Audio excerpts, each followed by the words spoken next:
call करायो आई या हिकिड़ी मूंखे पास्ट में वठी वियो मां थोरो उते इमोशनल बि थी पियो ऐं अञा थोरो ॻाल्हायो आहे शायदि गोड़ा ॻरी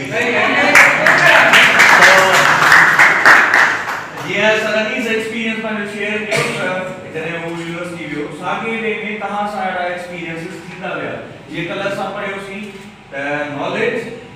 स्किल एक्शन रिज़ल्ट नॉलेज मिली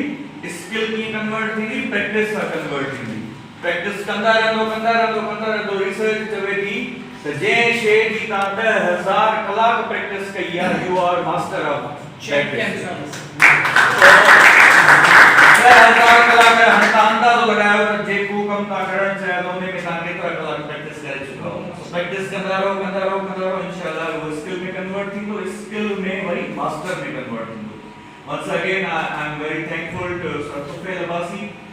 जिन असांखे फर्स्ट के सेकंड डे ते बि जॉइन कयो ऐं अॼु बि असां एज़ अ जूरी बि उन्हनि खे असां घुरायो ऐं हू पाण मतिलबु बैक चैनल असांजे हिन ते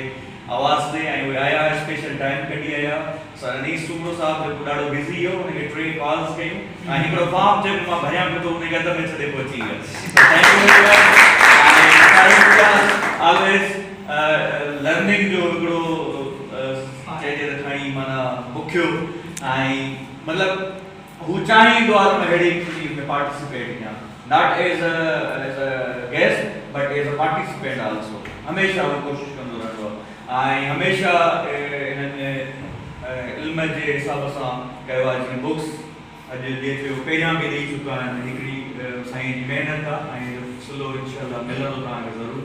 ऐं उमेद आहे त हीअ ट्रेनिंग तव्हांजी जेका गुज़री 2 ॾींहंनि जी इहा फ्यूचर में हेल्पफुल हूंदी ऐं इनखे सिर्फ़ु ट्रेनिंग करे न वठो हाणे उहा ट्रेनिंग मिली वई आहे हाणे उनखे प्रैक्टिस में आणियो एक्शन में आणींदो त रिज़ल्ट मिलंदी ऐं असांजा घोसड़ू शागिर्द जेके आहिनि